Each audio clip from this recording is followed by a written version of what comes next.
You're listening to the Birth Matters Podcast, episode 116. For me, what matters was what you wanted. The first question I asked when you mentioned home birth, I was like, is this risky, dangerous? It's the one thing in life you don't want anything to go wrong. But ultimately, the idea grew in me to have birth at home because it was like, what would make you the happiest and what would make you feel the most comfortable? And that was me to accept and not like me trying to convince Sheyda to change her mind. This is what Sheyda wants. So let's go with it. And I'll tag along in the journey.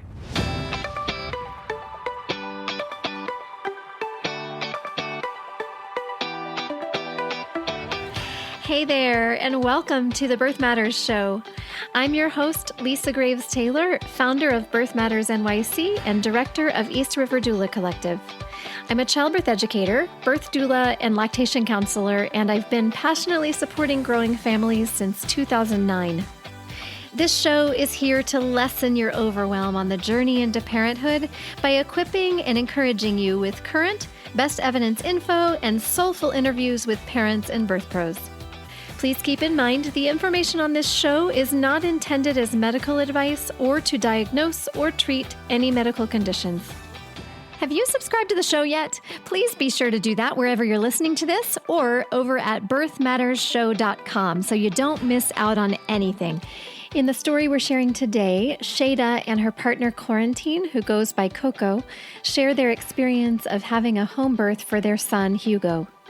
They discuss their prenatal journey in choosing to give birth at home with a midwife team and doula team, and how ideal their birth team was for them because they prioritized consent-based connected care.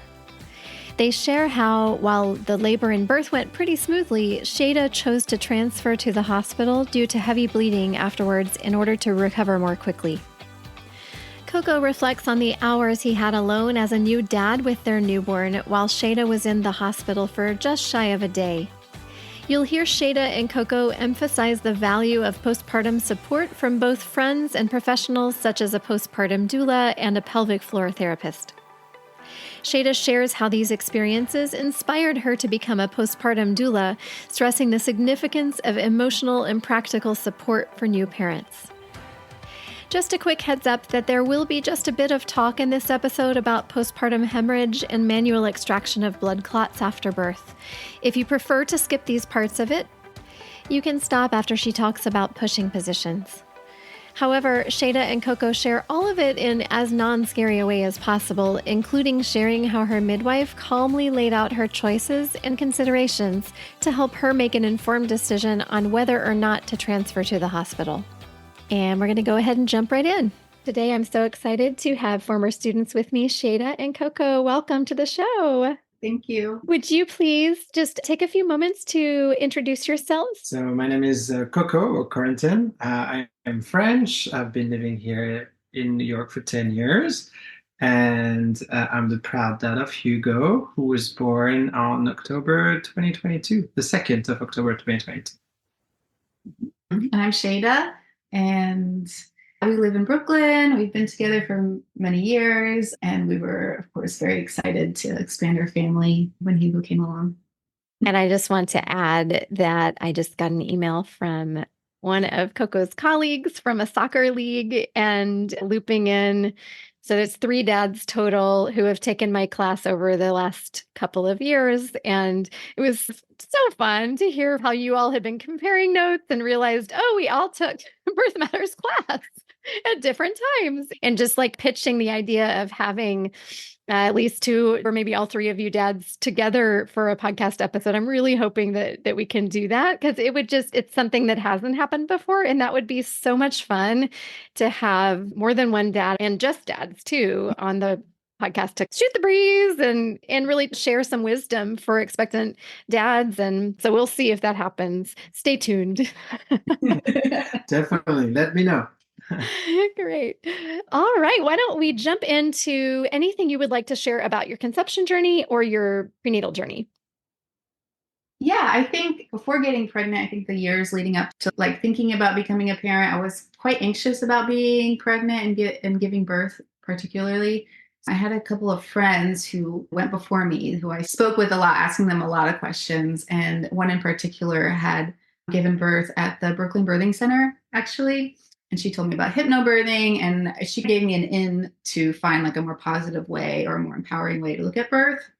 And so in those years, I also started listening to podcasts. I learned about home birth. I didn't know if I would do a home birth, but then when I got pregnant, I just had a lot of anxiety going to the office, like the OBGYN offices. And so first I was thinking, oh, maybe I can have a midwife, but in the hospital, because maybe we'd be more comfortable in the hospital.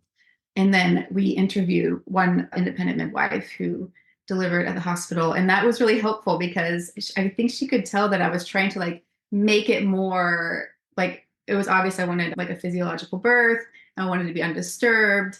And she at one point in the consult was like, it's still a hospital, even if I'm caring for you. And then she gave me a detail, which it just depends on your preferences, but the detail she gave me is when you go to the hospital, you get an IV put in right away. That's what she's told me.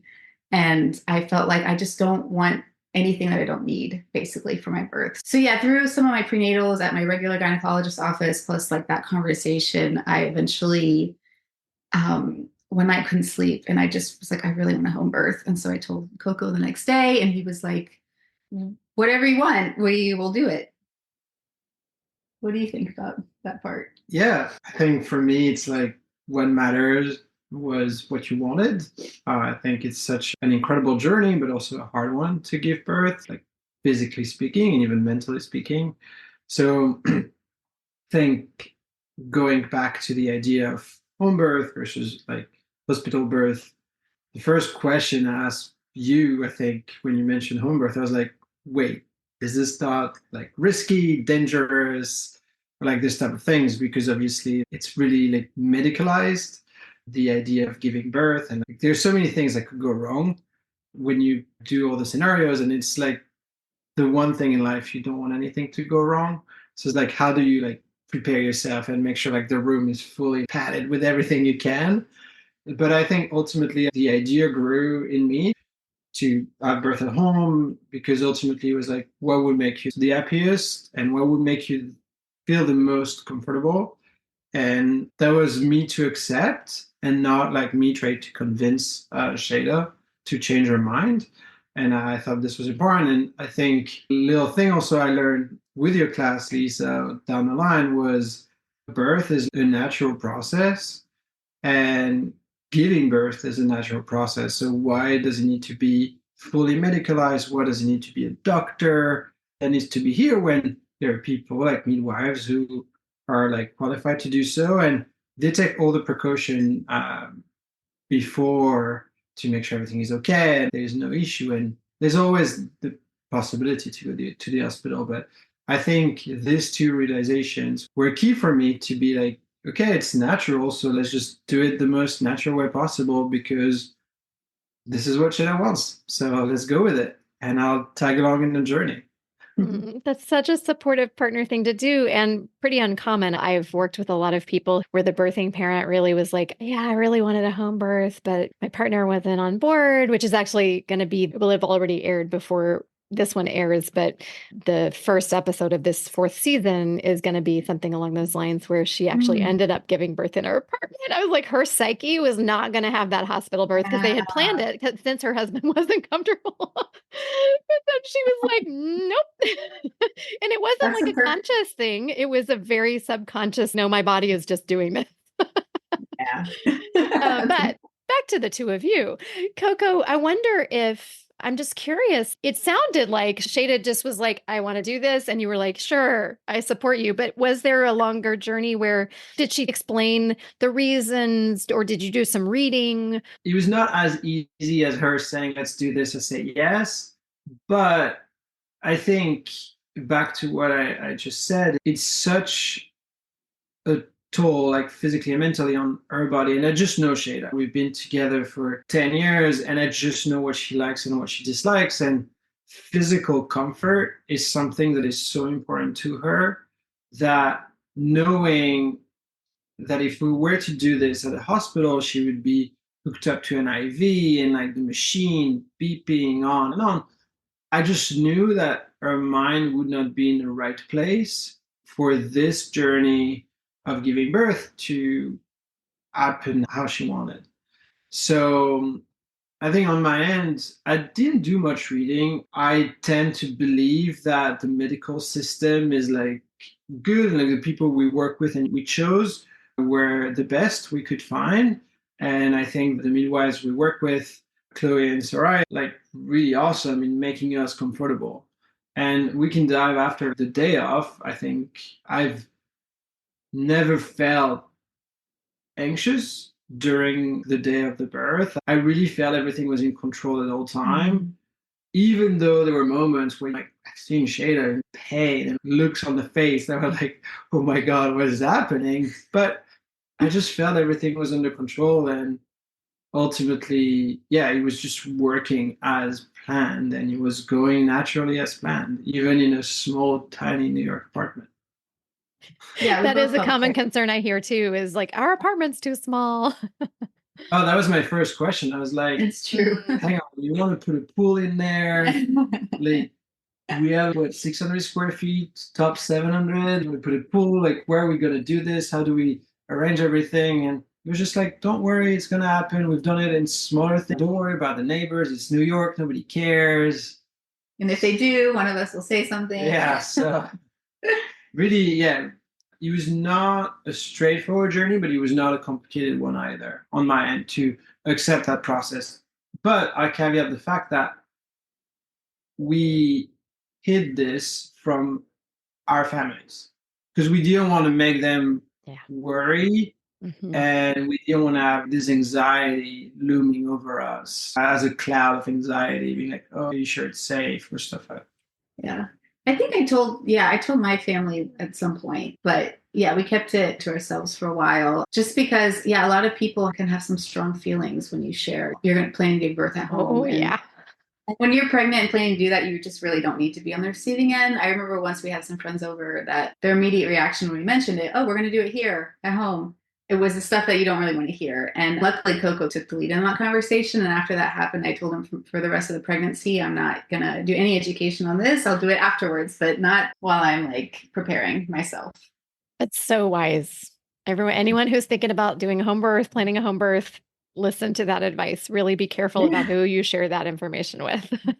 You will get so much judgment and alarm. And like you said, just bring about some anxiety that's not going to be helpful.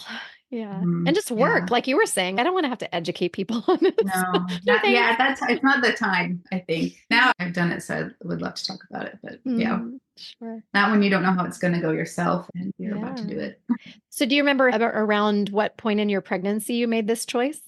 Pretty early on, yeah. Usually I would say like 12 weeks, 12, 16 weeks. Yeah, it was before 12 weeks because we ended up doing the 12-week ultrasound still at the practice. But yeah, I loved my midwife care. And one of the differences that I really loved, so those early prenatal appointments, like the very first prenatal appointment I had in an office, I didn't know what to expect. And they like took me into the room and I had to get changed. I had to get like naked in the gown.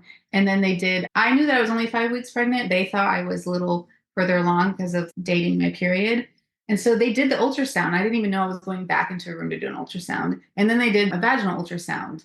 And I wasn't really explained a lot. And so it gave me anxiety. You're in a gown and then you're being told, you're already naked and you're being told like what's going to happen, or like barely told and it's already happening. And so I just really didn't like that. And all of my prenatals with my home birth midwives, I was fully clothed every time for all of them. And we just got to sit on a comfortable couch. And it was it was a duo of midwives, Chloe and Sarai. So it was one of them there for the appointment and they would alternate. And that's it. So I didn't have to like worry about who am I going to interact with in this appointment. There was like nobody else to like take me back to measure me. Another detail I love is they never took my weight, which I think is really wonderful. It's not that important. I think that can also cause some just like feelings that you don't need when you're pregnant. Absolutely. So it was just super pleasant. Yeah. And every appointment was 45 minutes long. So we got time for them to offer us tests. I like to emphasize the part that like consent is really built in to the way that they work with their clients. Yeah, everything was phrased more as like, we offer this, this, this. It's not like a nurse being in the middle of doing something as they're telling you what's happening. You talk about it first and then you make a decision. Oh yeah, we'll do these tests this time, or maybe we'll do it next time. You're not rushed to make a decision. You have a lot of time to ask questions. And I just think everyone should have that kind of prenatal care. Everybody deserves that, but hardly anybody gets it. Yeah. So that was something I really loved about my care. Yeah, and ultimately, I think you were treated as human. Yeah. And not as much as almost a product. I don't want to say animal because it's the wrong word. Or a number. The term I hear a lot of my clients say is, I feel like a number.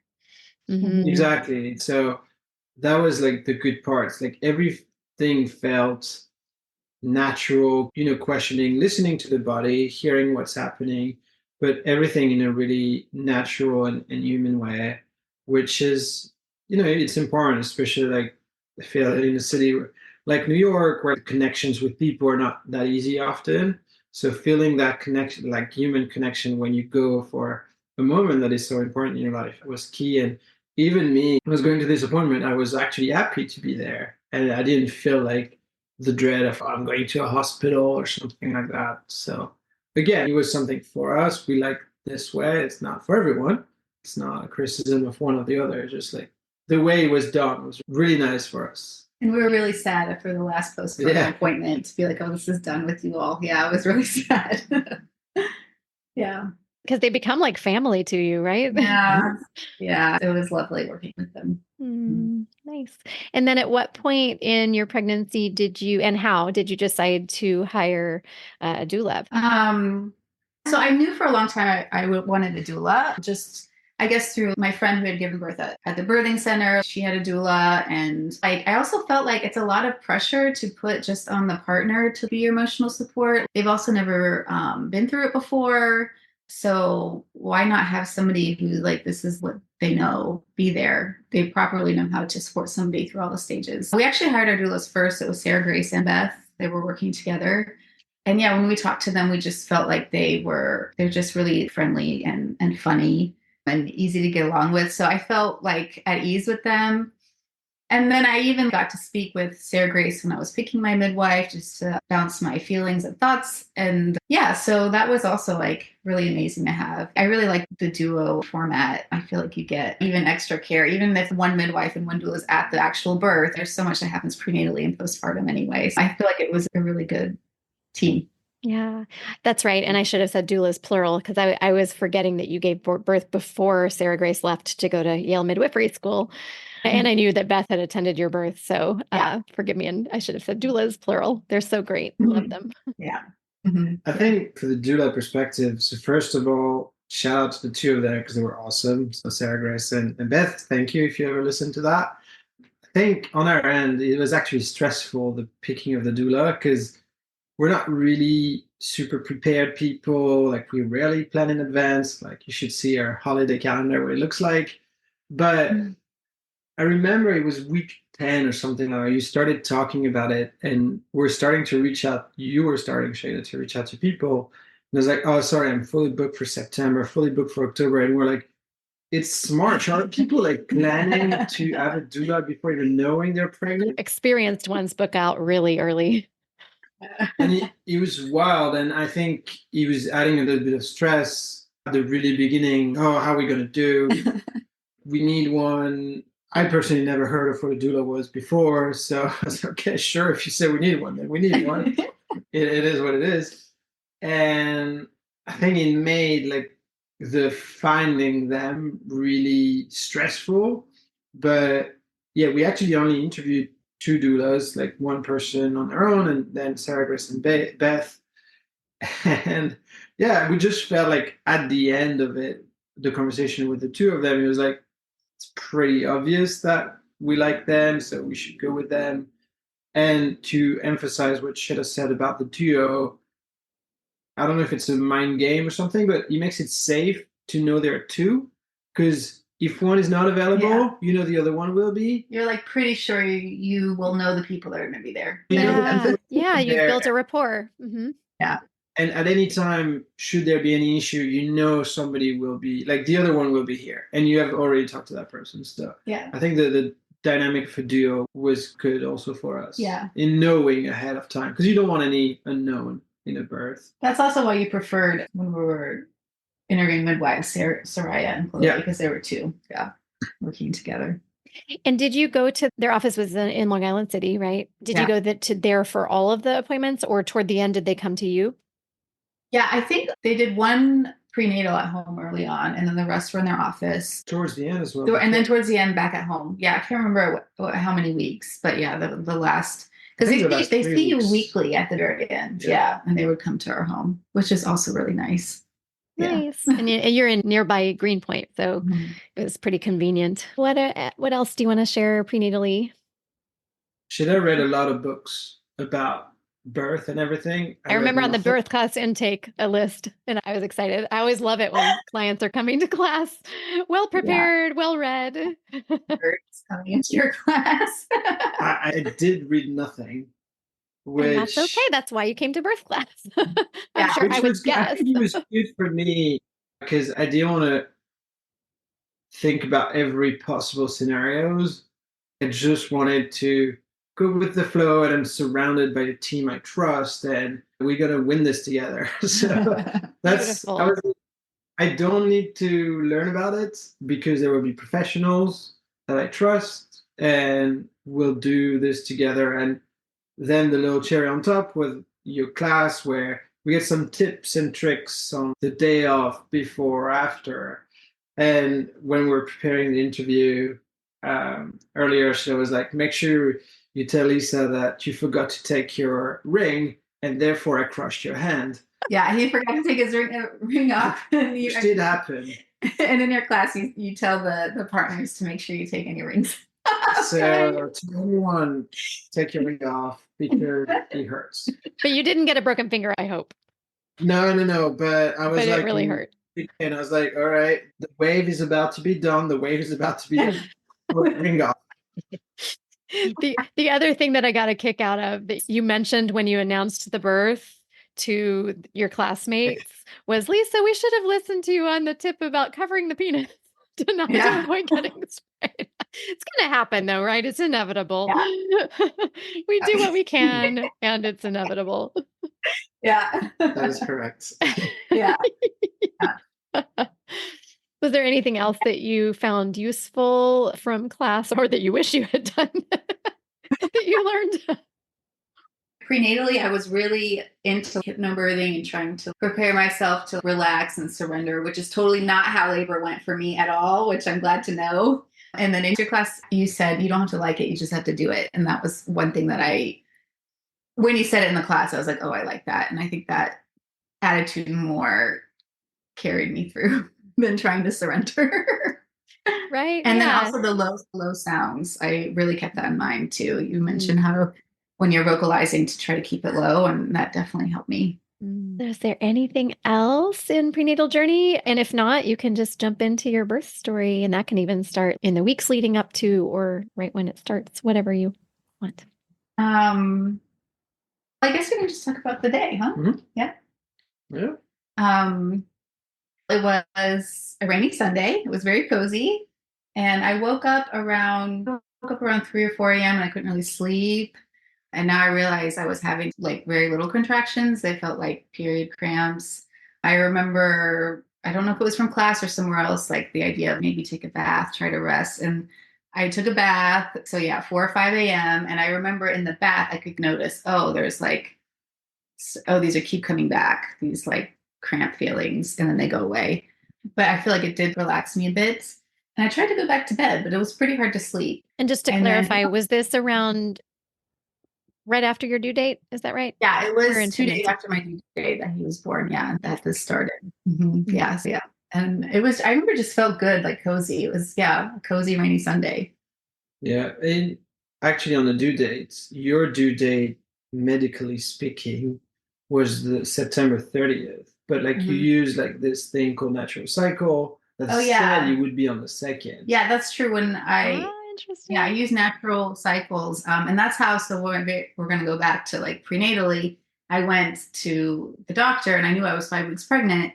And based on my period, for some reason I had ovulated late. So based on my period, I thought it was like 8 weeks. It was actually very stressful because they did the ultrasounds, which I didn't know they were going to do, I hated that. I didn't know ahead of time. And they were like, oh, we can't really see a heart rate. And I was like, well, is it too early? Because I think I'm 5 weeks. And they were like, it could be too early. So maybe you'll come back next week. And I was like, no, I'm coming back 3 weeks later. I'm not going to keep doing this back and forth. And even then, I just like next time around, I probably won't consent to anything until 12 weeks, probably just because I just felt like it didn't tell. I guess it helps them date the pregnancy. But anyways, that's true. When I entered my positive pregnancy test into my app, when I first found out I was pregnant, it gave me October 2nd. And that was the day he was born. That is so interesting. Yeah. Interesting. I forgot about that.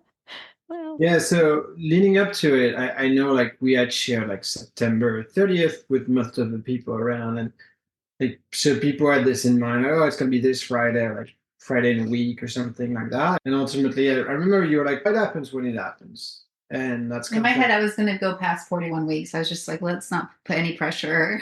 better Yeah, to prepare for that. Yeah, since it's really common. that was the flow that we were going with. And yeah, I think the day it happened, it was, as you mentioned, it was a Sunday. And yeah, the morning off, I remember making French toast because you were craving this at the time. One of these cravings that pregnant women have, I guess. And yeah, we just went about our day. And I remember even like I had a soccer match. I gave the jerseys that I'd washed like for my team to go play. And Because you were like probably not going to be able to. yeah, I remember telling a lot of people, like texting a lot of friends, like, I think today's the day. And me, because even in class, you talk about how like you could be in like early labor for days. So I was thinking, oh, something's happening, but maybe I'm going to give birth tomorrow. It didn't take that long for sure. No, definitely. Yeah, I think around like 12, that's when we called the midwife, Soraya, to be like, hey, like starting to get a bit faster, like we're probably gonna need you to come. Actually, I had tested positive for GBS, so we knew that like once my water broke, they would have to come and then give you, is it antibiotic? What did they give me? Yeah, antibiotics. So I think I talked to them around 10 actually. And they're like, okay, keep us posted. And we didn't communicate very well with our doulas. We did tell them in the morning, hey, I'm feeling something. But my water broke at noon. Yeah. And that was pretty funny because I always thought things are not going to be as dramatic as the movies. So it really was like gush of water, luckily in the bathroom, but then it just kept going. And I was like, how much water is And so then that's when we called our midwives again, and then they got ready to come meet us. And I think they arrived around 2. No, much like around 1. It was like within an hour. Yeah. But I think to go back to the water breaking, I remember like, you're in the bathroom and I see your head and you look at me like, my water broke. No, you were on the phone with your sister at the kitchen, and I looked out and I was like, oh, my water broke. And you were kind of like, okay, bye. But yeah, then around 1, we had Soraya coming and just did all the tests and everything. And we felt, yeah, it's starting. Like now it's game time pretty much. Yeah, my memory is one thing I learned in your class was about the Expectful app, which I really enjoyed when I was pregnant and postpartum. And there were some hypnobirthing tracks that were really nice. So once like I started feeling, oh, these waves are getting regular, maybe I'm going to try to find like some rhythm. And I had a banner up like that like my friends and family had written like affirmations and stuff on in my bedroom. So I was looking at those. I was Is that like a shower thing? I'm sorry to interrupt you. I did. Yeah, that's okay. I did a mother blessing. That's right. You mentioned that. From within, which is really nice. Yeah, it was really nice. And so part of the mother blessing was, I had gotten like a banner kit so everyone could decorate it, and they wrote like different affirmations. So that was nice and cozy. But then I tried to put the hypnobirthing track, and that's when I remembered who I am. I was trying to listen to something, and I was like, no, I do not need any words anymore. And I think I threw the headphones across the room. And I don't know if that happened before or after the midwives arrived, but that was like my turning point. And it was probably between 12 and 2 that it went from, oh, I'm in labor to like, oh, I don't like once the contractions were coming, I had to like not be disturbed. Yeah. Yeah.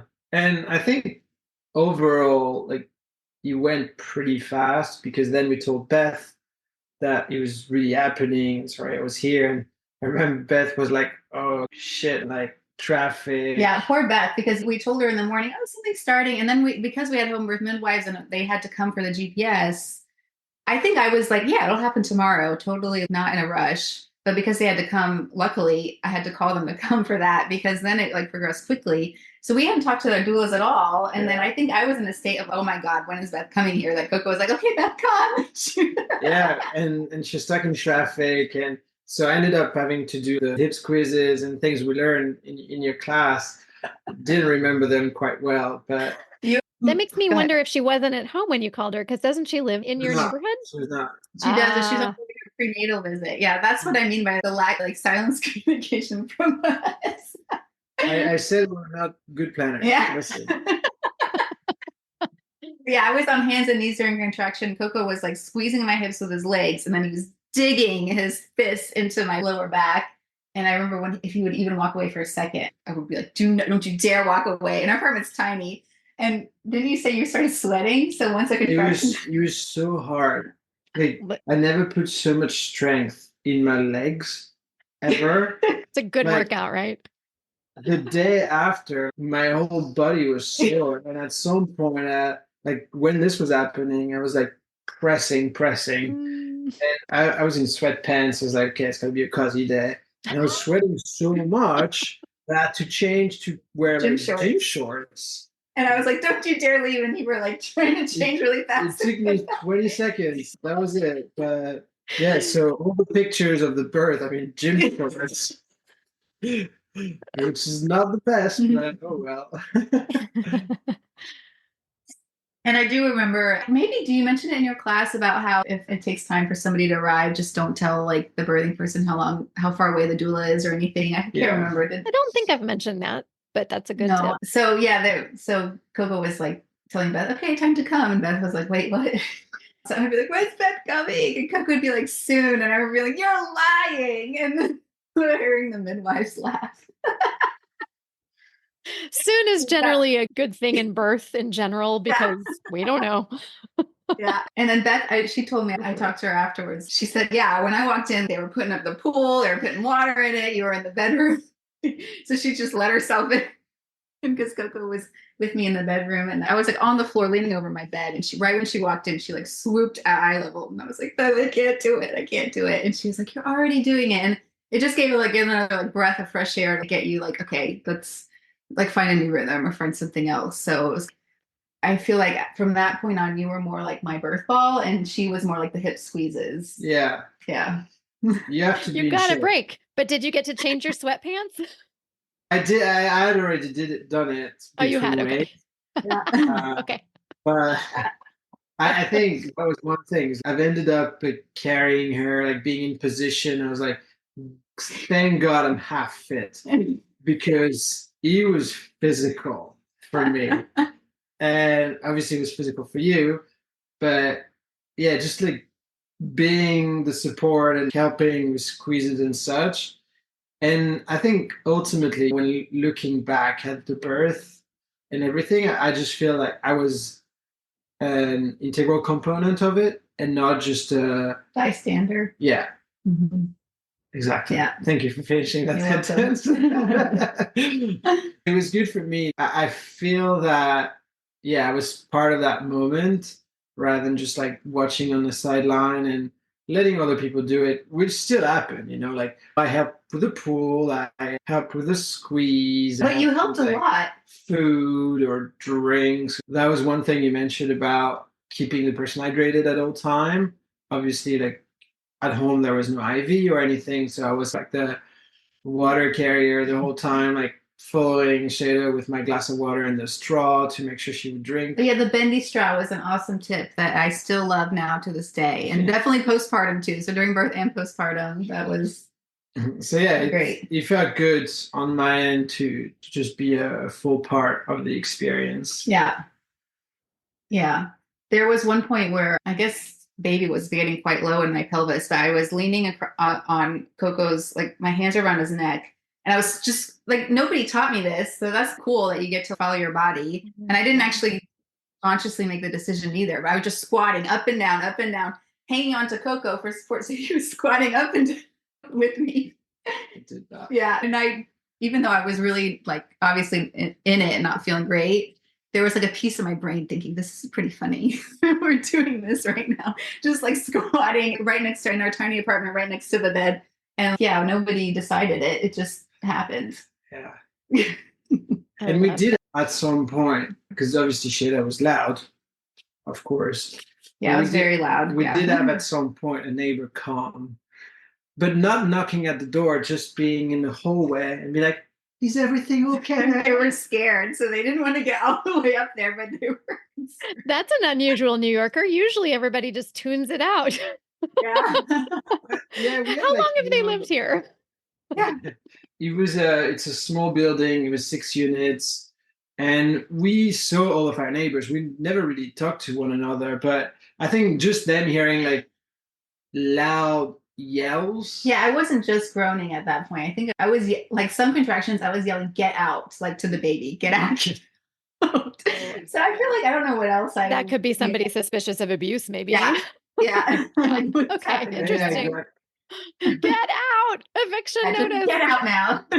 But ultimately, Beth went to the hallway and she was like, it's fine. It's just a birth. Yeah. Just a birth. You know what I mean? Just. And then the other piece I remember is at one point I was like on my knees on the bed and Coco was sitting on the edge with his back towards me. And that's when I was using him as a birth ball. I was like rocking and he was like leaning forward. And then like Beth was behind me, like doing the hip squeezes. So those are the two things that I could remember. I don't remember anything else about coping with contractions or. I think what was good for you was that you were moving around the apartment. Sounds like it's massive when I say that, but you were like able to go from one room to the other, from the bedroom to the living room to even like the bathroom if you needed to. So you're just like this freedom of movement that you would not have had at a hospital. And I think for you, that was key. Yeah, I think now I realize when you actually in your class, you do like an exercise where we have to, with the ice cube and you are like, using an ice cube on your wrist to see how you deal with discomfort. And I think that's a really good tip to just think about how do you normally deal with discomfort or pain or being sick. And mine is usually crying out for help and movement, writhing. Like that's what I do when I don't feel well. And was how I coped also during labor. So I think that's another reason why home birth was probably a good fit for me. Yeah. Much more freedom and mobility hooked up to nothing. Yeah. Usually. Because I guess you had to hook up to the IV for antibiotics once every 4 hours, right? Block. So she gave that. And then the IV, luckily, if we talk about like the end, it was still in, but nothing was going in, which I loved. I love knowing that I would know exactly what I was getting at all times. So that's also what you get with home birth midwives. They're always telling you before they administer something. So it's not like a free for all where you're disconnected and you don't always know what's going in. Yeah. Yeah. Let's see what else about the birth. I don't remember a lot of it in detail anymore, but there's always people hold on to like key moments. And I remember before Beth arrived, I had thought, oh, maybe I'm going to give birth tomorrow. And then it started getting difficult.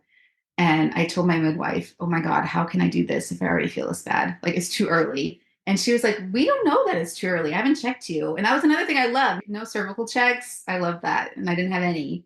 And we didn't need it because one book I read. Not one? Mm-mm.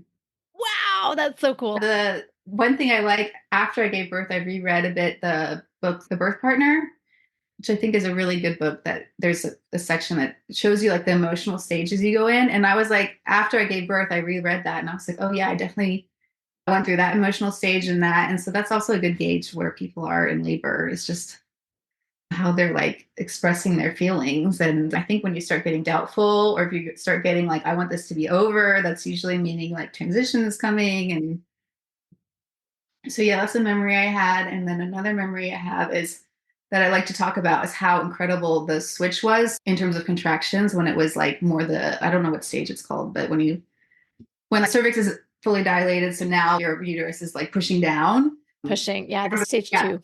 Technically. But yeah, the first time it happened, it really felt like a reverse throw up. Like I remember even moving with it. It was quite overwhelming, but not painful, just like powerful. And when I was in my prenatals, I read a lot of birth stories and I always heard about transition. And so I'd always bring it up with my midwives. I just can't get over this idea of going through transition. I just don't want to do it. And I found in labor that was like, in terms of laboring and pushing, transition is the hardest part. And that's when you need the most emotional support, which is what's so great about having a doula, or having a partner that knows you and knows what to say to you, having midwives who are Also used to seeing people go through this and know what to say to you. I don't really remember what was said to me, but that was the part where I felt like the most desperate. Yeah, Coco, But do it's you still, remember any of that transition time? no, because it didn't strike me as something that different, maybe a tiny bit more intense, but it's short. I feel like that was probably when I was yelling, "Get out!" Yeah, Like, but it's like you max 30 minutes, which is not much. I think I was probably talking a lot to myself. I remember my thoughts during that period. My thoughts were very much like, I'm never doing this again. This is total bullshit. That I'm never Sounds like transition. I'm like, next time I'm getting an epidural. And then I was like, no, that's not even worth it. Next time I'm getting a C-section. And then I was like, no, I'm never doing this again. That was like my self-talk, but I wasn't saying it out loud. That's what I was between contractions. I was thinking during that stage. I think you were disappointed that you didn't use the pool as much as you wanted to. Oh yeah, but it took a while to get the pool ready, and then It took a while to get the pool ready, then it was a bit too hot. And so we actually slowed down the baby's heart. So we had to get you out. Is that the part that you feel nervous? I never felt nervous because I felt like everybody was in control. So I think, again, it's back to I've surrounded myself by people who know and people who are professional.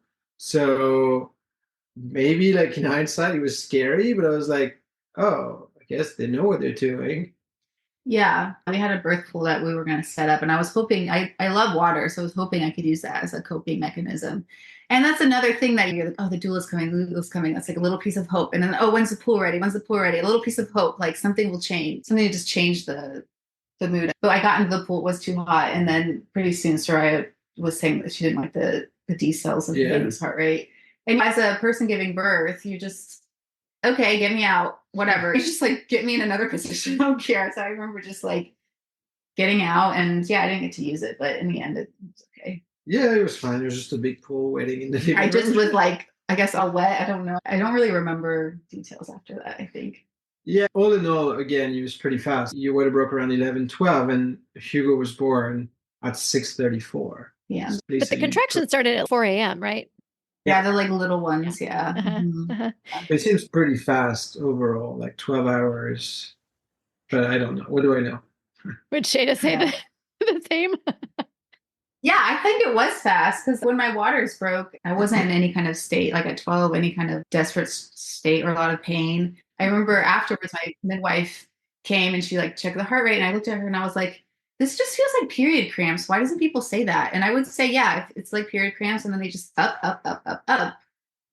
But that's the sensation. I felt like, oh, this actually isn't that mysterious. But yeah, I would say I wasn't really like needing to actively cope until 2 p.m. And then it was around 4 p.m. where I think I was in transition, like this is horrible. Yeah. So leading up to the birth, I had in my mind, well, it's just a day. It's just one day.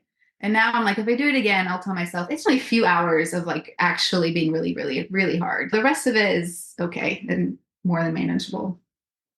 And that's what causes you, I'm guessing, to perceive a 14-hour labor from start to finish as short. Because I remember you saying that, Coco, in the announcement to the class. And I was like, 14 hours is perceived as short. Cool. I think it's because the intense part was short compared to the whole length of labor. Yeah. Is that right?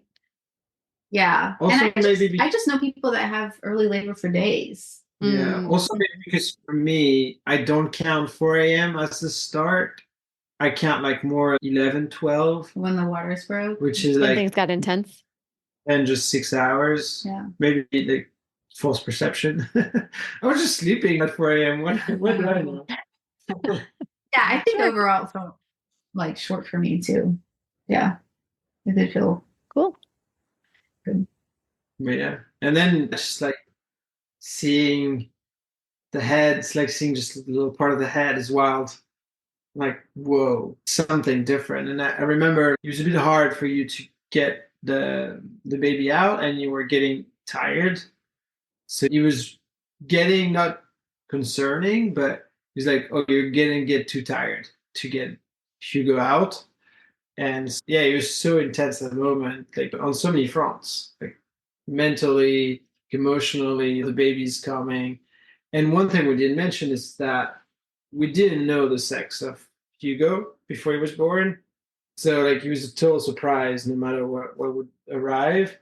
And we didn't know the name, and we had prepared names for both, but we didn't know like the name. And the baby came out, and it's a fun fact to me, but I think only 10 or 15 minutes after the baby was born, we decided, oh, let's check. Is it a boy or a girl?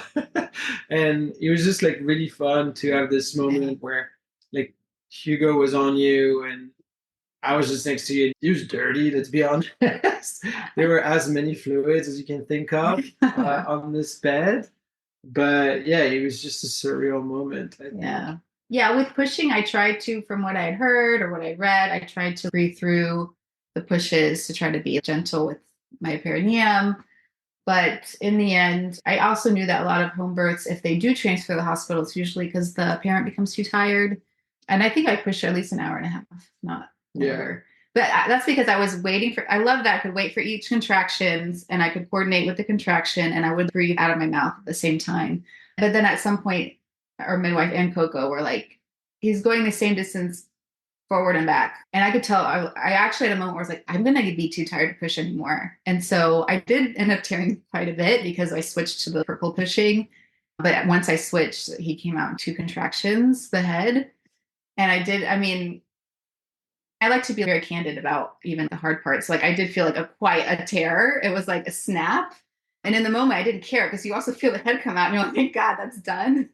And then what was really cool is, and Beth took a video of this part, like his head was out and we still got to wait and nobody was talking. We got to wait 2 minutes until I got to wait till the next contraction. And I also could tell that those contractions really help you if you can work with them. That's better. So yeah, I got to wait for it. And then were you holding my foot? Yeah. So I was side lying and the head finally came out and it was kind of like, thank God. And then we waited 2 minutes and then I could feel the contraction build and go. And then he just slid out. And so I put him on me. And in that moment, I think in the video, I'm like, thank God or something. Thank God that's done. And so, yeah, so Hugo was on me and I wanted to like be fully present to even look at what sex he was. So that's also why he was on me in a towel. And I just needed to like pause on what had just happened. And I guess I don't know, just recuperate. I don't know what those minutes were like. Was it quiet? What? No idea.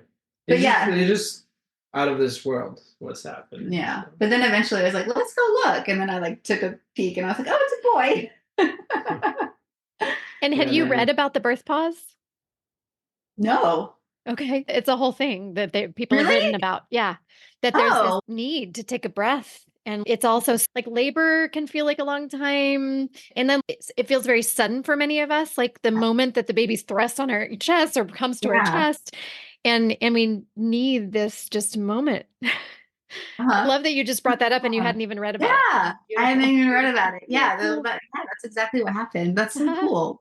Maybe I'll send you a link if you'd like to. Yeah, I would love to read about that. And I think that's another really lovely thing about a home birth is that nothing was rushed and I got to experience all those moments. Before you move on, can I ask one quick question about pushing?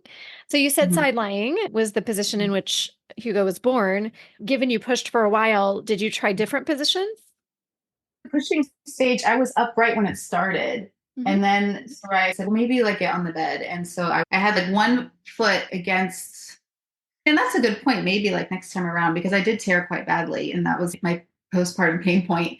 But I had one foot against the bed and pushing against Soraya.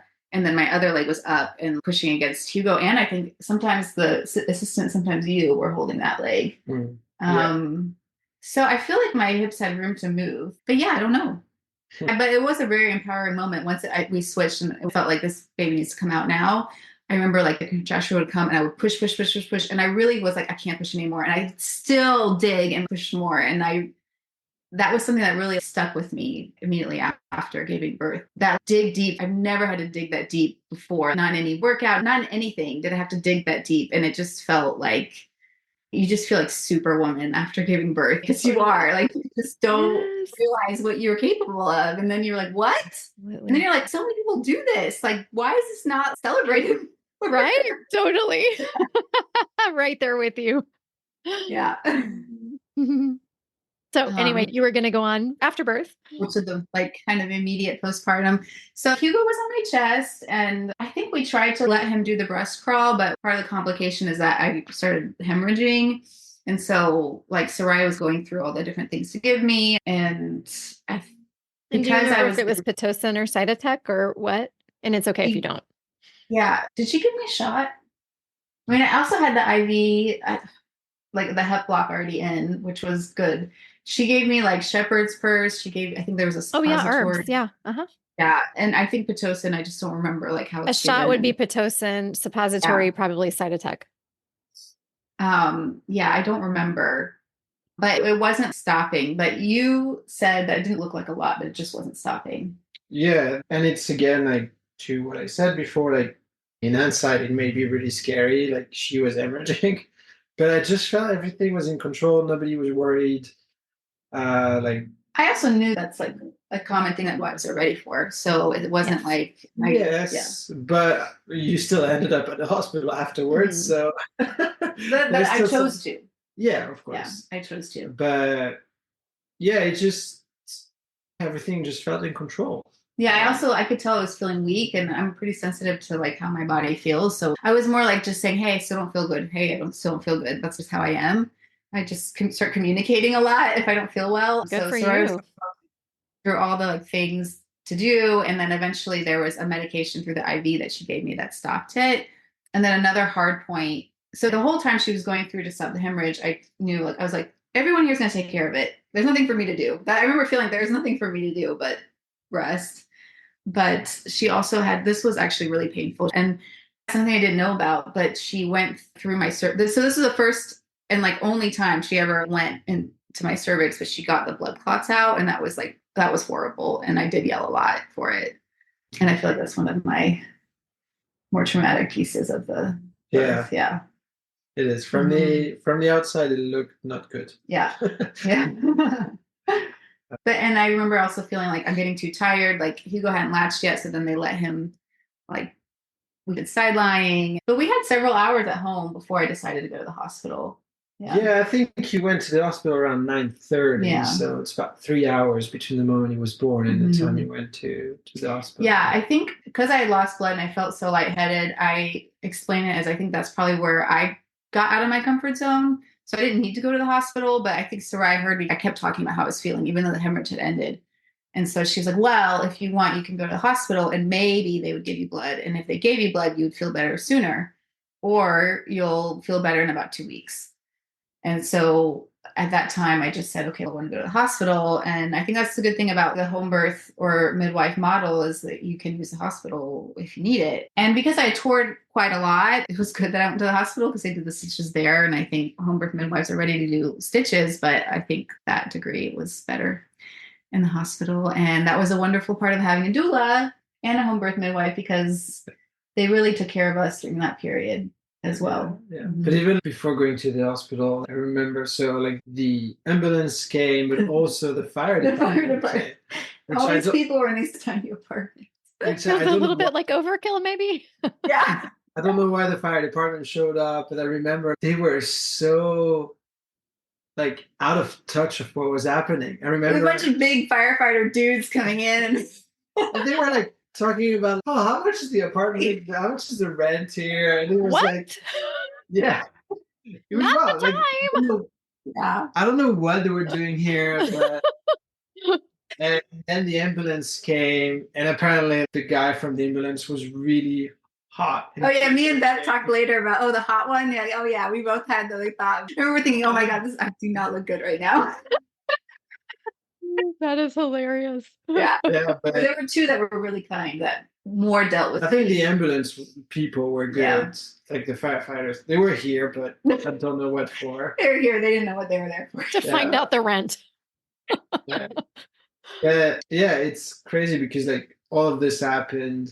You went to the hospital, but I stayed home because at first they wanted to bring Hugo with Sheyda to the hospital. Yeah, and Soraya was amazing here. Like she really fought hard. She's like, the baby's not going. The baby's healthy. The baby's in perfect condition. Yeah. He's not going. He's not going. He's not going. Mm-hmm. And I had to sign a bunch of waivers. God knows what I signed at this moment. But yeah, after that, the dust settled and I was home with this newborn that was like 4 hours old. And Sheyda was at the hospital and Soraya was with me. And we're like trying to, because in the meantime, before she was getting your. Yeah, can I come in about this part? Yeah. Yeah, so Soraya initially rode in the ambulance with me, and which was awesome because she could be my advocate. Because it's true, after you give birth, you just all of this part was hard for me because I remember after I pushed him out, I just wanted to close my legs, turn to my side, and go to sleep. And I couldn't do that. We had the blood clots, we had the hemorrhage, and then I was in ambulance. I also remember I couldn't pee, and I kept telling her I just had no coordination, and I had to, and I couldn't. I think at some point I got a catheter, but I had Soraya with me to be my voice in that state. And so she came to the hospital with me, and she got me set up there. And then eventually somebody came in and started giving me stitches. And during that time, what was great about her and Beth, our doula, was that they already like knew to hand express the colostrum. They didn't even really talk to me about it. They were just doing it and they're just collecting it. And it just felt good to just have all these people taking care of us. I went to the hospital. Actually, before I even went, at some point I was like, Beth, can you hold the baby? Because I just couldn't hold him even. And just to have people that they're just going to take care of your baby or you. And then I left the baby with Coco. So I felt, Beth, yeah. and Beth, so I felt fine. Then Beth met me, and I was really good because another emotional piece is when they wanted to do the stitches. They wanted my legs back open. They wanted to like numb it and all this stuff. And I did not want to do it. And I was shaking and I was crying. And the OB was like, I'll let you like regroup with your team. And Soraya and Beth came with me, and then they said, maybe you could play music. And Beth was like, okay, what do you want to listen to? And I was like, I don't care. And Beth's really good with music. So she played something. And yeah, so it's just, I had Beth and Soraya with me in a really hard time, which was just that time at the hospital, like midnight, getting stitches. And I kind of joke, but it's also a good part of their care. As I was getting the stitches, they were each like had a breast and they were expressing the colostrum. And then after that, Soraya did go home to bring it to Coco and Hugo, and Beth stayed with me. Yeah, because again, us being not prepared, we had nothing to feed that kid. Yeah, because I was going to breastfeed. Yeah. Like we're expecting to breastfeed. So I was home and I had nothing for him. So yeah, luckily we had a colostrum, and then like in the middle of the night I still had nothing, so I had to wait, and it's a whole other story. But it was an awesome moment for me to be home alone with him. Like it was kind of scary, but it was just a moment that I will never forget. Yeah, sleeping next to him, and I remember not sleeping. Well, I did sleep 2 hours, but I also remember it was the first cold day of the season, and the heat was not on because we don't control the heat. And I remember freezing in bed because I didn't have the cover, because I was like, I can't put the cover because there's a baby. I mean, all this thing. I was like in my jacket, like trying to sleep. Slept for about 2 hours, and I was like, okay, it needs to eat again. Yeah. And Beth was good. She stayed with me, and she periodically kept expressing the colostrum, because once I got to the hospital, I had 2 IVs in and no one would tell me what was going in it. And then nobody would stop and just look at me and explain to me why I was still there. Once I got the stitches, they already said you didn't qualify to get blood. So I expected to leave. I had some high blood pressure readings, but Beth was like, that's only happening when they walk in. Like when you're just resting, everyone's leaving you alone, there's none. And that was a hard time, but yeah, Beth was there, and yeah, she was good about, she kept expressing the colostrum. And eventually at the hospital they said, well, your baby could come here if your husband watches him, we don't admit him. And I was like, yes, please, like, because it took time to leave. We ended up leaving the next evening, but yeah, you met me with Hugo, and yeah, you were there like 24 hours or less. Yeah, about 18 hours, something like that. Okay. And the stitches were really good. But then after that, I felt frustrated, like stuck. Because you also have to wait for them to come. And then whatever physician was there, they change. And then a new person is talking to you. And because I lost so much blood, it was hard for me to really keep track of what people were telling me. But I remember around noon the next day, something did switch. And suddenly I could start advocating for myself. And I did force people to tell me exactly, why am I still here? And what's the plan? Like, how long do you want me to be here? But it took time. It took time to be able to do it, and then I could do it. But that was frustrating. Yeah. But then we went home. Had to regain your strength a bit. Yeah, after all that. Yeah, I think so. And I had my midwife. Soraya was probably resting by that point, so I got to talk to Chloe on the phone, and I already had a blood pressure cuff. So she said, you can go home because we'll keep taking it. And we kept taking my blood pressure once I got home. We kept texting her what they were. Like I always was safe with them. They were always like tracking everything. I just had a lot more freedom under their care, I think, than maybe another situation. Where do you want to go from here? I think you wanted to talk a little bit about your pelvic health and healing a little bit. That kind of cracks me up is when I was getting my stitches and once the morphine kicked in and Beth had the music playing. They even turned the lights down, which is really nice because it was like, 2 a.m. I looked at Beth and I was like, I'm definitely going to pelvic floor PT after this. She was like, oh yeah. But the person stitching me was like, what's that? And I feel like that's such a big deal. Like, how do they not? You're stitching these perineums and you don't know what pelvic floor PT is, which is what you're going to need after that. So that's really frustrates me. So I'm glad that I already knew about it. And so I harp on it in class because so many people working with OBs aren't told. Yeah. And luckily I knew I wanted to see one, but then postpartum hits and you're taking care of this baby and you forget. But there was at one point where I knew things weren't right. And I talked to my midwives and they told me to go see one. So it reminded me. And so I saw 2 PTs at Northwell Health in Astoria, Abby and Mary, and they are really good. And I actually feel like their care was similar in a way to my midwives. I showed up and I didn't get naked right away. They talked to me what I was doing. I actually feel like they probably deal with a lot of postpartum birth processing, and I cried many times to them in our sessions. And also it feels good from the first appointment. I told them my symptoms and I knew what was happening. It's always good. You're like, okay, this is common, and they know what to do about it. So, yeah, I think even if you think maybe things are probably fine, just even if you can get evaluated once, it's probably good. And that's one of the few practices in our city, in our area, that is in network with quite a few plans. Was it in network for you? Yeah. Yeah, that's so nice because it's so hard to find that in our city. I'm glad you found that support, and they are listed on my website. I will also list them in the show notes for this episode, as well as your team. They're very helpful. They saw a lot of tears. But yeah, I think that is a very important piece. Do you remember how many weeks postpartum you were when you decided to seek that out? I was probably like 3 or 4 months, which was too bad because that's also when I went to work. And that was one of my stressor points, was being back at work and pumping and then having to go weekly to that. It was another pain point for me postpartum was actually the back to work time, more so than the first weeks of being with your newborn. Was amazing. Coco fed me and hydrated me, and I just got to like marvel. You just marvel what you just made, and you're like, I can't believe I did this. And you're like, look at this most perfect face, this most perfect being, and they just are on you, and all they need is just to be on you. And the nursing part, sometimes you're like trying to get the latch, and that can be frustrating when they're really small. But overall, I think the early days were really lovely. But I think once you try to integrate the old life with the new life, that was more hard for me. I did want to mention there was actually one thing I used a lot from your class. You have a tea recipe and an infusion recipe in part of your resources. And I drank that every day during my 3rd trimester. And even though I hemorrhaged, apparently my iron levels were pretty great. Anyway, the metals. Yeah, because I drank that tea every day. That's so Coco cool. Coco had it like on loop. He was like a pro at infusing it for like weeks postpartum as I was breastfeeding. I was still drinking it. I love hearing that. I love that. Yeah. It's there was like a recipe. It had nettle, red raspberry leaf, like rose buds, oat straw.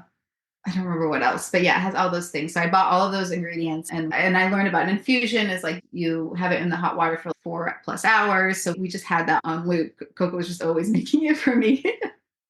Love it. And yeah, I think it was good for me. Nice. Oh, I'm so glad to hear that. Nice. And Coco, any reflections on your end in terms of becoming a dad and just what settling into that new and improved identity has felt like, or even just initial how you were feeling, how you were doing?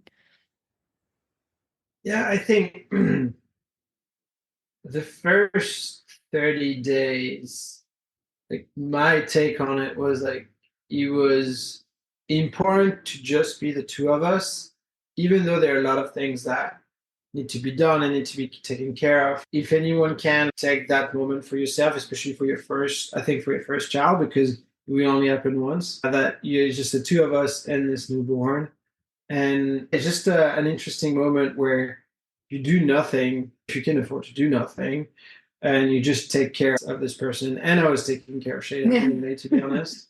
But it was a good moment for that. And it may sound harsh, but I'm glad my family was not here for this. I'm glad it was just a moment for the two of us, to make sure we would share this between the two of us. And it's actually a tip that I gave a friend, and he was like, "Oh yeah, man, like, I'm glad you told me this because her parents were ready to come or things like that." And it's like the first 30 days are like just so unique, and it's nothing you can ever do, recreate, or think about.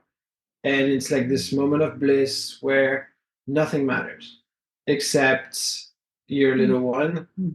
And yeah, it's just impossible in today's day and age to have this moment of like nothing matters, and it's awesome.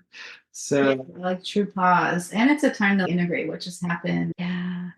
With the people that were there, which was us three. yeah, yeah, exactly. And we saw Beth and our midwives.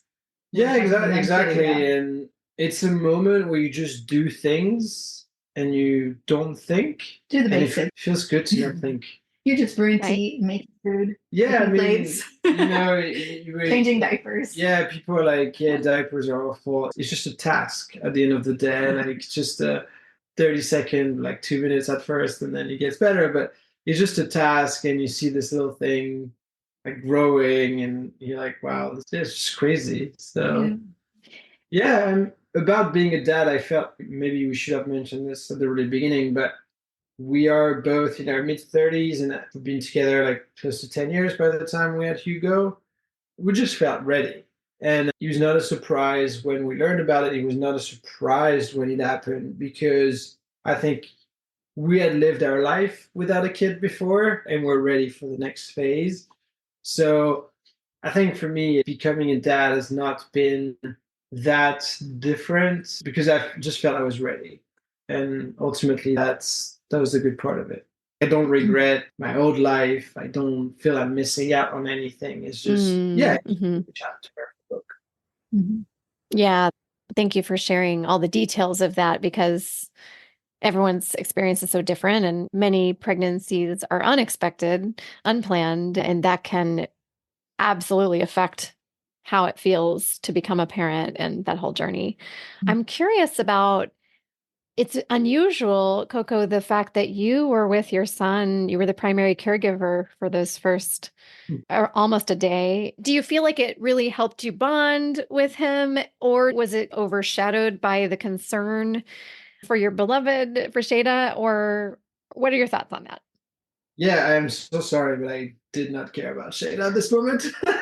You knew I was fine. Again, yeah, she was like in the hands of the right people. She was with somebody I trusted.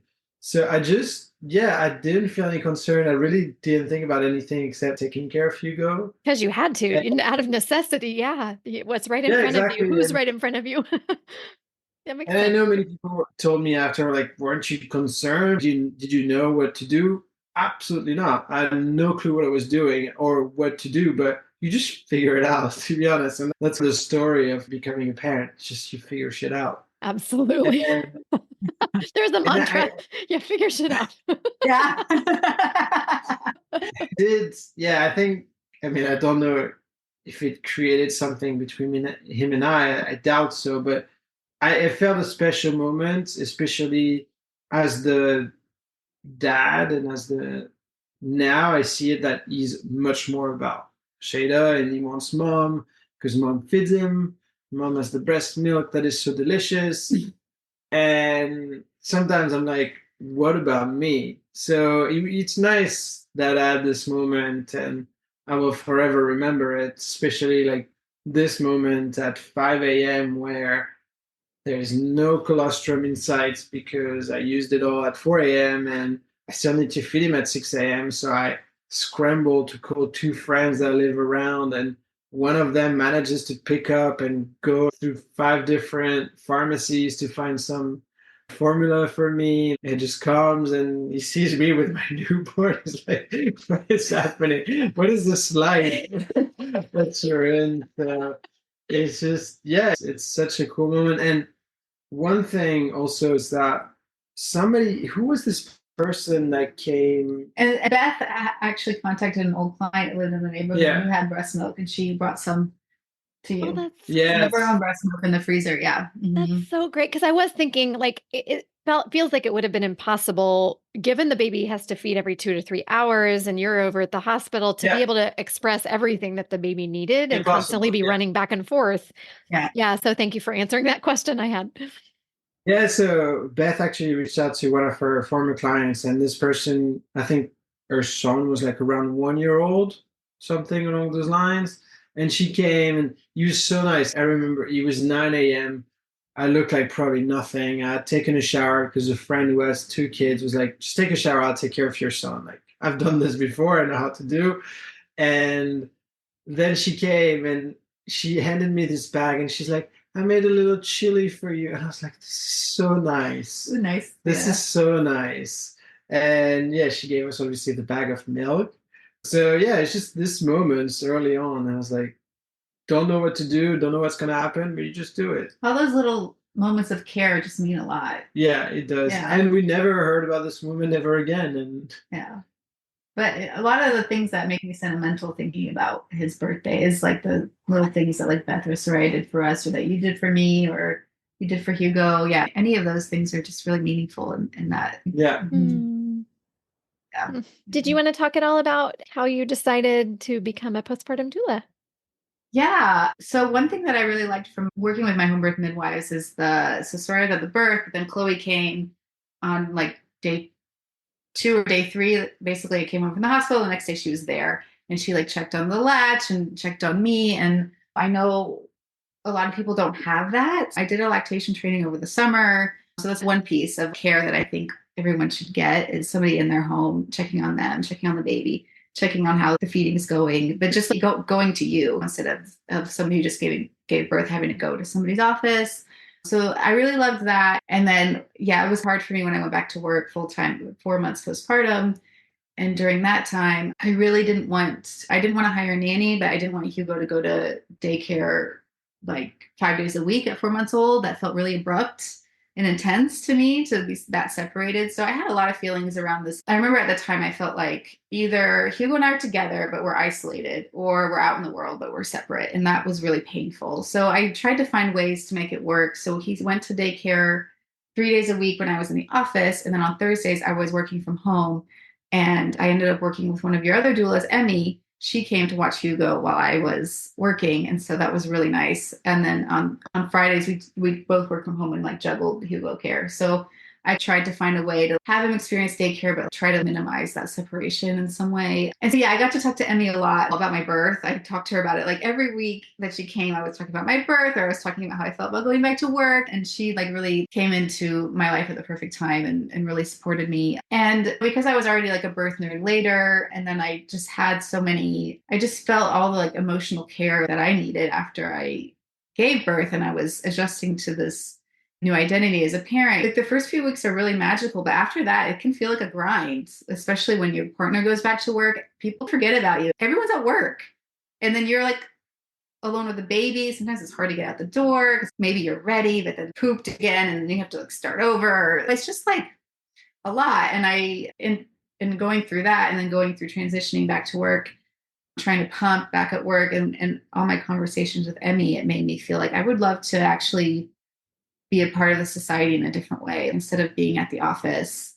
I'd like to be able to support people like through this transitional period. And I do think it's a period where people are really open too. I think new parents, babies are really open, and the new parents are really open. And yeah, I think it's a great time to help people integrate their story, integrate their birth story, realize what parenting feels like to them, what it means to them. And I've always been somebody who, as my therapist says, likes the heavy, deep, and real conversations. And I feel like as a postpartum doula, you get to work with people one-on-one in kind of a sensitive but private, quiet way and space. So yeah, that I started in the summer when I guess I was like 6 or 7 months postpartum. I started doing lactation training. And then in the fall, I started a postpartum training, doula training. And so it's just something that I look forward to developing in the years to come. Great. And I'll check with you when I follow up after we meet, but I'm happy to paste the details of your training organizations because I know and respect both of those. If you'd like, if you'd like me to share that. Yeah, definitely. Great. And I'm excited to just follow your journey into postpartum work, and so excited that you have felt that leading, that calling, and I look forward to supporting it however I can, whatever Thank that you, might Lisa. look like. Yeah. Yeah, we got so much great information from your class and from all your doulas. I didn't mention, but I did the postpartum support group with Sarah Grace and Christine, and I can't remember. Is it the other Sharon? one. I'm not sure who. Yes, It's Sharon, changed that's over her name. time. Yes, Sharon. Yeah, them three. And that's another thing. Besides Hope for PT, I think a postpartum support group is incredible to be in because, like I said, everyone kind of moves on. Everyone has their daily lives, and your life has drastically changed. And so, if you can have other people that you're talking to going through it at the same time, I think it's a game changer. Absolutely. Thank you. Well, so is there anything that you haven't gotten to share, either one of you, that you'd like to share before we wrap things up? Or is there any final theme or tip that you'd like to leave expectant or new parents with? And it can be just reinforcing something you've already said, or it can be new. Going back to what Coco said about you get this very peaceful moment as a family of three. If you keep to yourselves a bit, that's really lovely. I ended up, when Hugo was like 6 weeks old, we went down to visit my parents for Thanksgiving. And I remember at that point, like kind of mentioned, like it can feel like a grind eventually, like as the weeks progress. So many diapers changing, so many feeds that like they're still fetuses, but they're on the outside. You have to do everything for them. And after a few weeks, that is a lovely time to start bringing in other people because you're going to want a break. But also I was ready to see my family marvel over him, and you just really start to be ready. You just want to show off and share, and also have your baby start bonding with other people. So it's nice to have a bit of a pause, even if it's just a few days, I think. But then you eventually want everyone to like see how special your baby is. Yeah. And I just add to that, when we go over postpartum wellness and thinking about different timing points in time in the early weeks and months that people might want to think about support. That's why I say that for many couples, when it's a couple giving birth, many couples are like both home for at least a while or a little bit, or maybe more than a little bit. And many people might feel like that's less of an important time to have another person around to help. Whereas if and when one of the people is leaving or is going to be unavailable to help with a lot of the caregiving to tag team, that might be a more important time. And part of my thinking with that is exactly what you're sharing today. I'm so glad you were sharing that it's just so beautiful to just find your footing initially as the new family unit and have that initial bonding in a less disruptive way. But there's no right or wrong for any family. It's just one of many things to think about in terms of timing of bringing people in, whether that's visitors or helpers. And hopefully the visitors are helping. But yeah, thanks for letting me add that. Yeah. Yeah. And I do remember in your class, you did mention clearly like a good time to think about getting support is when like the partner goes back to work. And I would agree with that for sure. Coco, is there any final things you wanted to share? I guess it's that one, just allow yourself to not know what's going to happen and just go with the flow and the journey. And I think this is especially true like for the after birth. And create your own team, either like professionals, but also friends on our end. Like we had friends who made a lot of soups and stuff to reheat.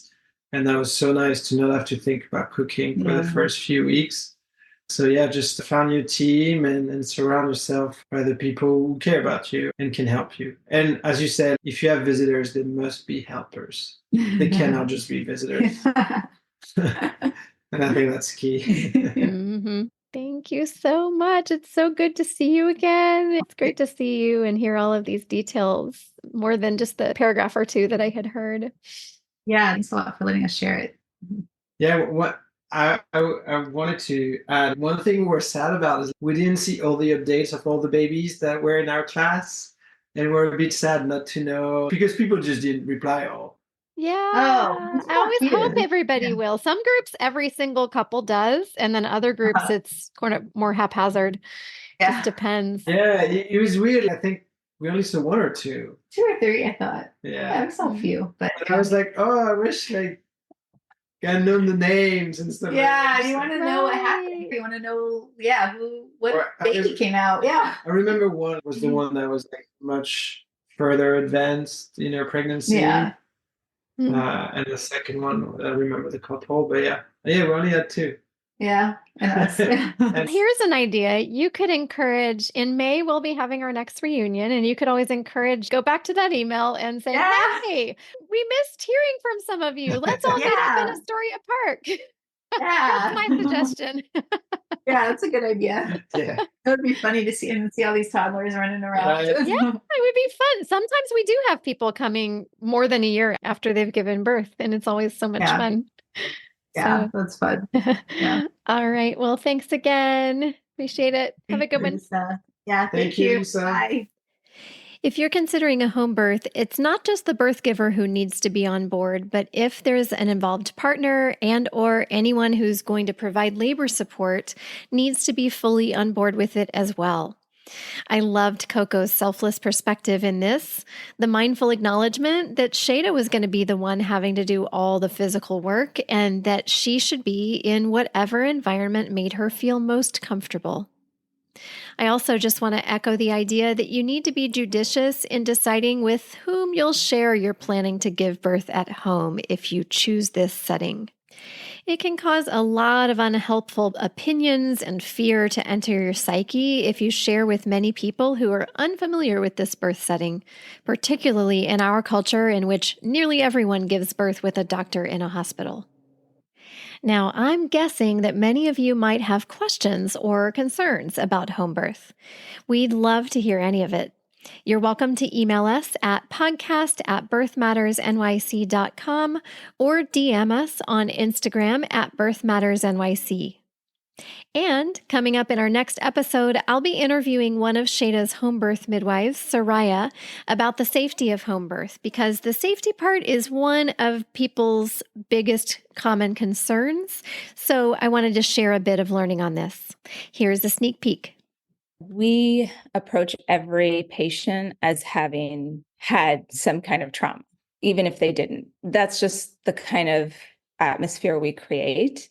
Anything that I do is consent-based. So I don't just do things to you without your consent. It's so important to me and very different from the hospital system. I've heard people have really traumatic experiences with their first visit with their OB and just feeling unheard and unseen. And then being pregnant is a very personal thing. And if you've had any kind of trauma, it can trigger feelings and reactions. And so we're very careful. I'm very careful at seeing you as a whole person who may have had a history of that. Sometimes I never do a cervical exam. From the beginning to the end, I never see your cervix. That's because it's not necessarily important.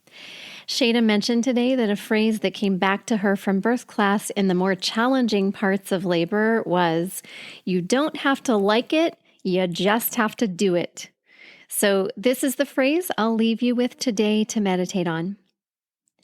Thanks so much for listening to the Birth Matters podcast.